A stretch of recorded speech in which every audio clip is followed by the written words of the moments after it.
Good evening, tributes. Welcome back to Hunger Games Chronicles. You may be wondering why I decided to post this video a week early, but I had the time on my hands, and since I'm in a very good mood and since I love posting, I decided to post. Art credits go to Andrew McLean. Check out the links in the description, and remember, literary gore will follow. Thank you for watching, and you don't know how much I appreciate it. The 103rd Games took place in the year 125. The talent demonstration kicked off District 1's reaping ceremony on the last day of the reapings for the 103rd Hunger Games. Isla Vale, victor of the 102nd Hunger Games, watched from an elevated platform as Mayor Braun announced that the first male volunteer to demonstrate his skills was 16-year-old Vaton Carter. This handsome young man was known as a smug daredevil who was described by his peers to mooch off his vintner father's hard-earned money. He and his now deceased sister, Emerald, were known around the district very well, as they were always seen carrying crates of grapes from warehouses to his father's winery. Vaton used a knife to chop the sleeves of his shirt off, which revealed toned arms. He took his other clothes off before throwing the knives at targets with brilliant speed and hitting all of the targets. He then used a crossbow and a kukri sword to stab pictures of his other opponents. This impressed Isla and the population of District 1 and proved Vaton's confidence, despite him being the youngest volunteer this year. This display saw him advance to the debate round.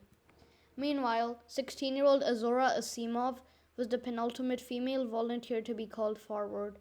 This young lady was known to spend her time in the chain of hair salons her father owned.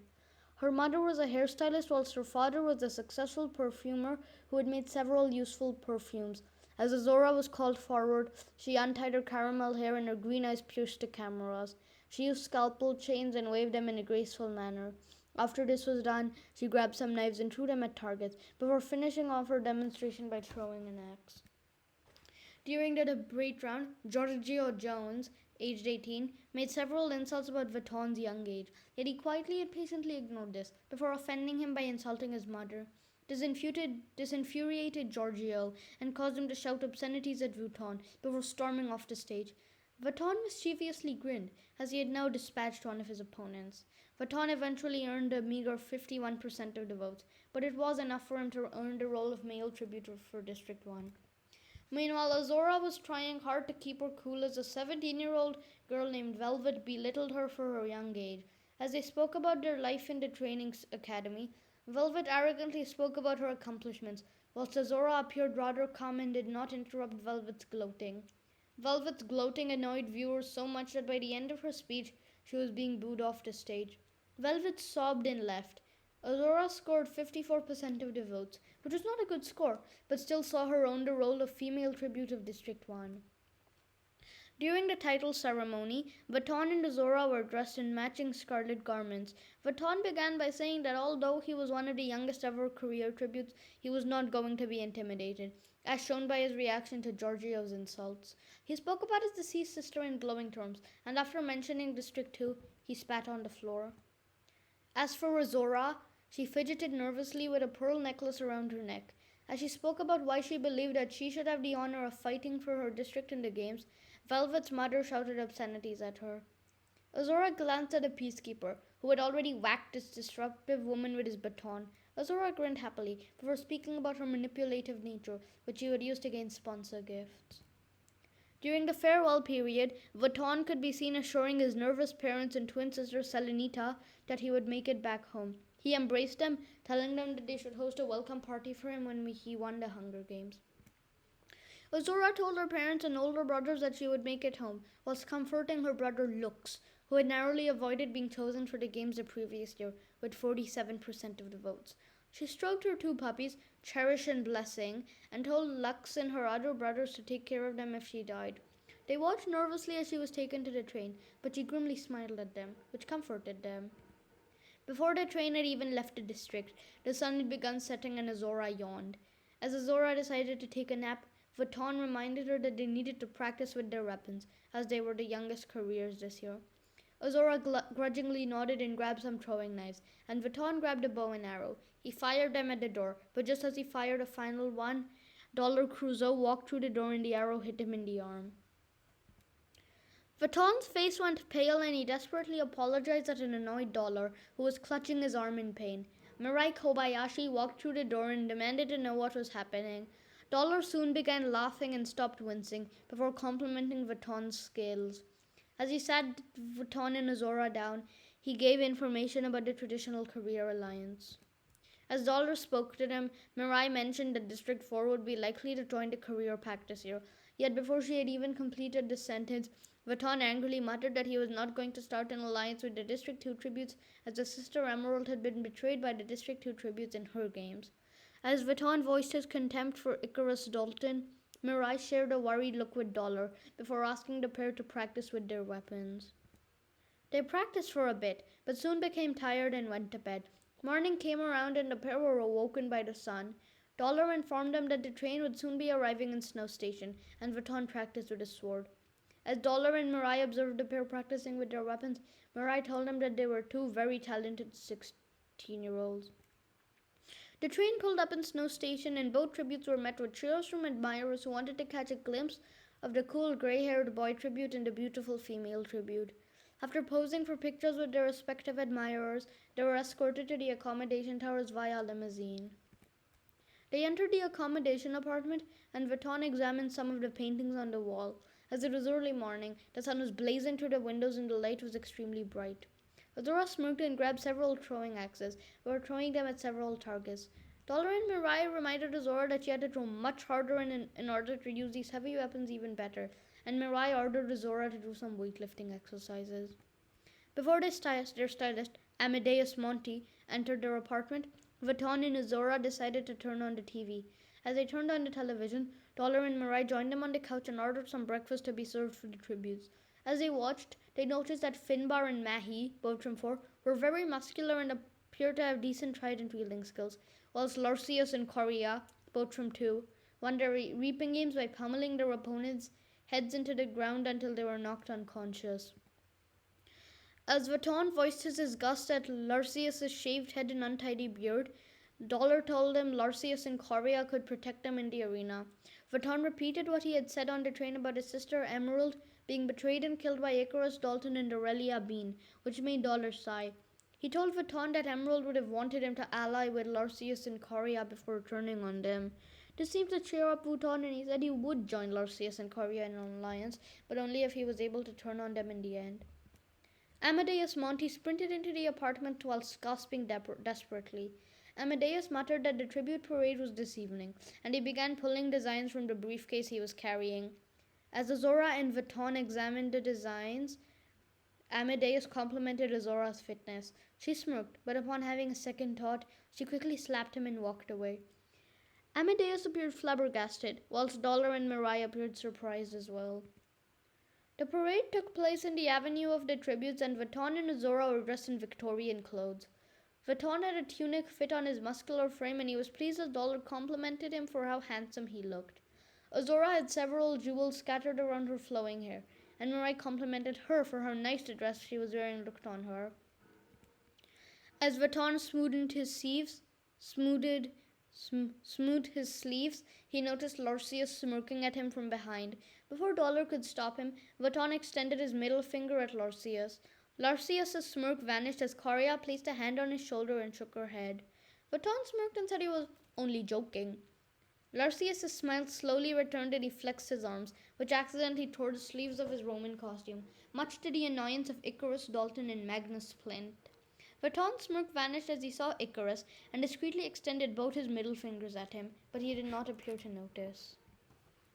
Although this parade had many worthy costumes, it was Vaton and Azora who received the title of Anderson's Fashion's Best Dressed for the Victorian outfits they were wearing, as well as their respective tunic and pearl necklace. As their chariot rolled through the avenue, they cheered out triumphantly and held their hands up high whilst waving to the audience. Larcius and Coria appeared upset by the amount of attention their rivals were receiving from the audience, and Larcius impulsively ripped his shirt off.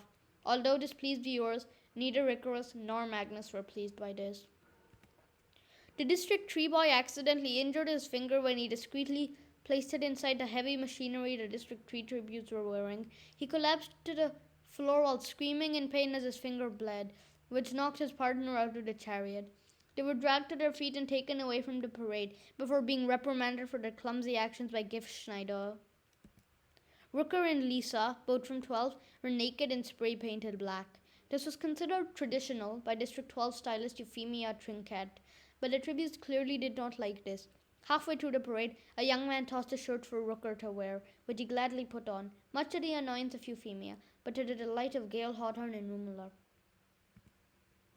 After the parade, the District 1 tributes and their mentors began eating a late dinner out on the balcony. As Vuitton consumed some delicious roast beef and orange juice, he asked Dollar and Mirai what his sister Emerald had been like before her death. There was an awkward silence for a few moments before Mirai replied that Emerald had been a generally arrogant person, but that Vuitton would not make the same mistakes. Vuitton appeared slightly annoyed, but he stayed outside and continued passionately enjoying the roast beef. As it soon became midnight and Dollar ordered his tributes to go to bed, Vuitton grabbed some champagne and quickly consumed it. This annoyed Dollar, who told him that tomorrow was the first day of training and that Casco Astriana, the training master, now appeared to have a grudge against District 1 tributes after the death of First Solus the previous year. However, Vuitton was already asleep, and Dollar groaned. As he asked Azora's help to lift him up, they suddenly heard a conversation coming from the balcony upstairs. As he placed a finger over his mouth, they heard Larcius arguing with Icarus whilst Magnus and Coria were discussing strategies. Dollar muttered, "Someone's getting a late night," whilst Mirai glared at him. Larcius and Coria were now talking together about Vuitton and Azora. Larcius laughed and said that he wanted to take out the boy, whilst Coria spoke about how hard he wanted to pummel Azora's head into the ground. This enraged Azora and she huffed, but Dollar and Mirai reminded her that she and Vuitton now knew that the twos were going to ally with them and soon betray them. Azora asked how this was supposed to help her, but Dollar grinned before telling her that she and Vuitton could betray them first. Dollar smiled weakly before helping Mirai and Azora return Vuitton to bed. The pair were awoken at dawn by their mentors and dressed into jumpsuits with their district numbers stapled on their back.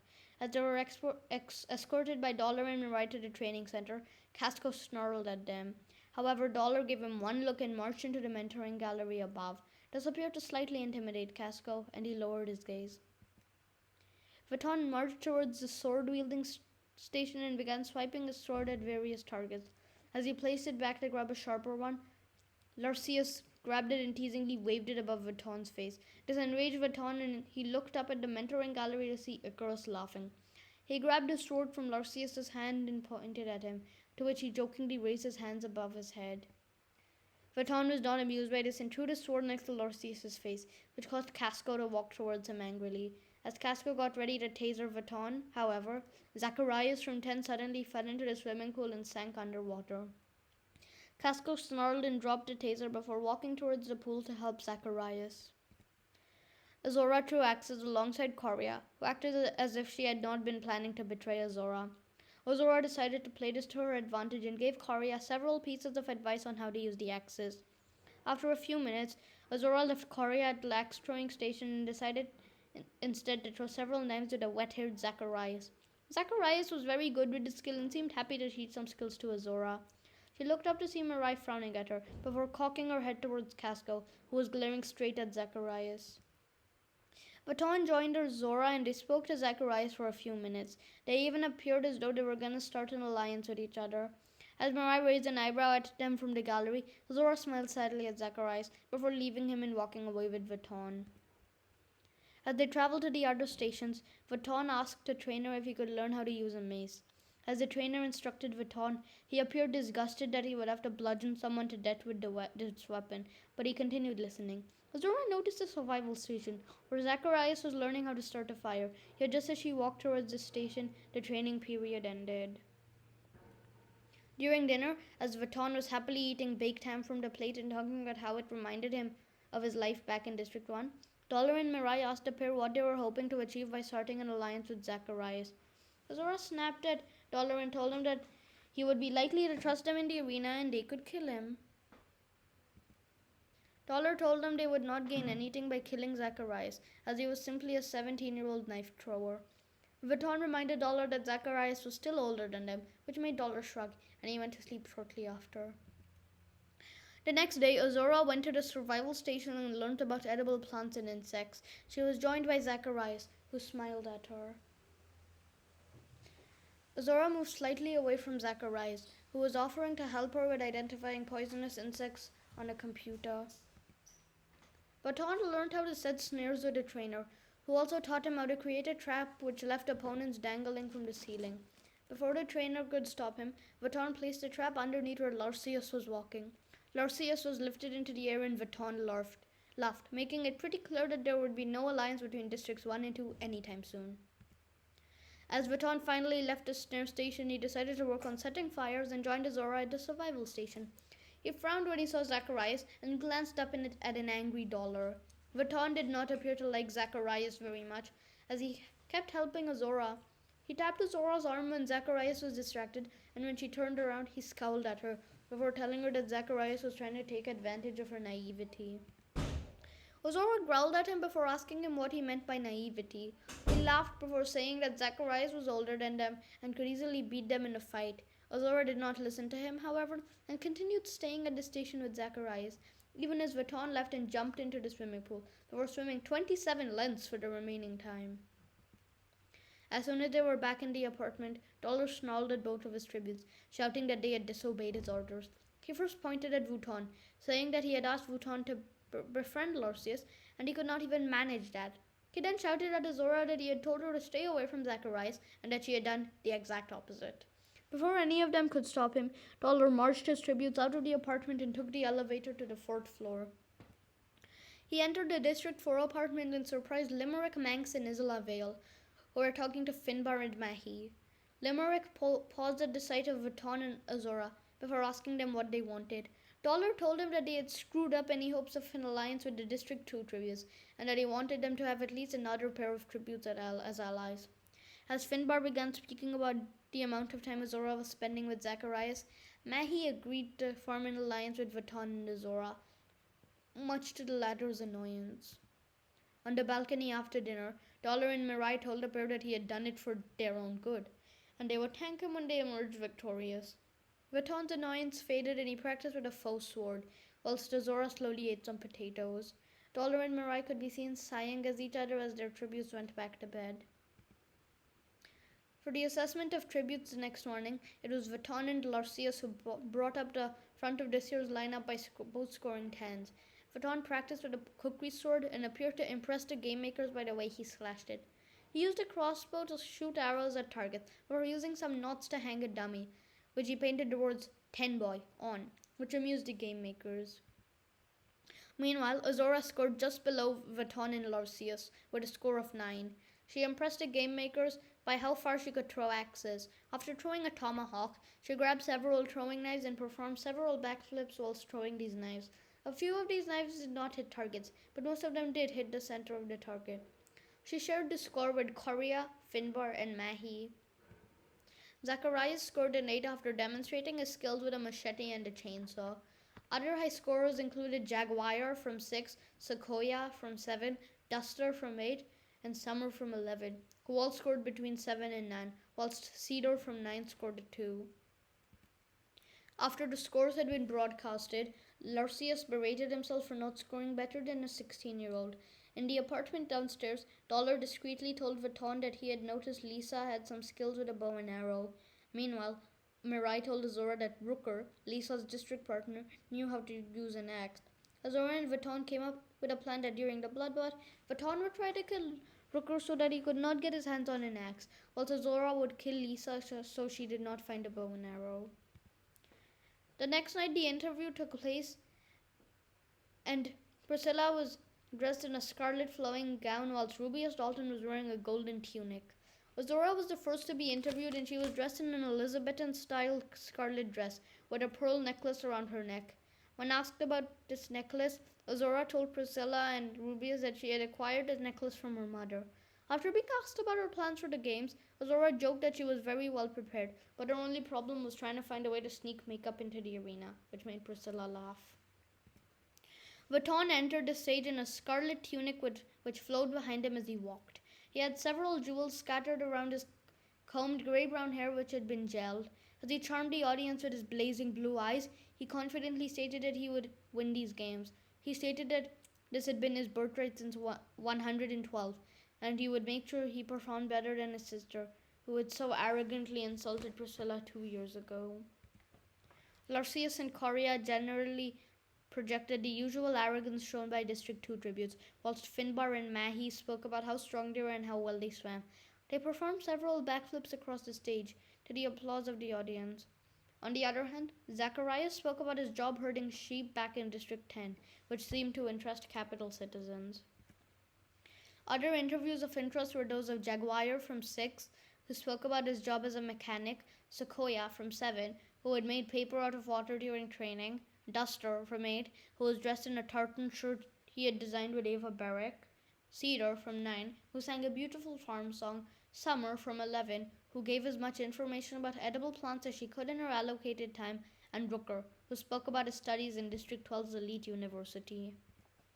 After the interviews, the ball took place, but several tributes, including those of 1 or 2, were excused from it in order to discuss strategies with their mentors. Votan became inebriated that night, to Dollar's anger, and was locked in his room without whiskey for the rest of the night, whilst Zora announced that she was going to kill Lisa and Larcius during the bloodbath. The next morning, the tributes were taken to the holding rooms underneath the arena. They were given shirts based on their district colors to wear, as well as white shirts and varsity jackets. They were given time to speak to their mentors before entering the arena. Dollar visited Vuitton, who had gotten over his hangover from the previous night. As he placed a hand on his mentee's shoulder, Dollar congratulated him for his bravery in volunteering, before telling him that Emerald had been stolen. Vuitton grinned and gritted his teeth. Dollar happily slapped him on the back and they smirked at each other as Vuitton entered his tube. Mirai visited Azora, who was ecstatically waiting for her. Mirai congratulated Azora for her bravery and told her that she was going to kill Lisa and Larcius in the bloodbath. Azora put on her jacket and dusted it, before grinning, showing pearl white teeth. As she walked into the tube, she grinned at a happy Mirai, before her tube was lifted into the arena.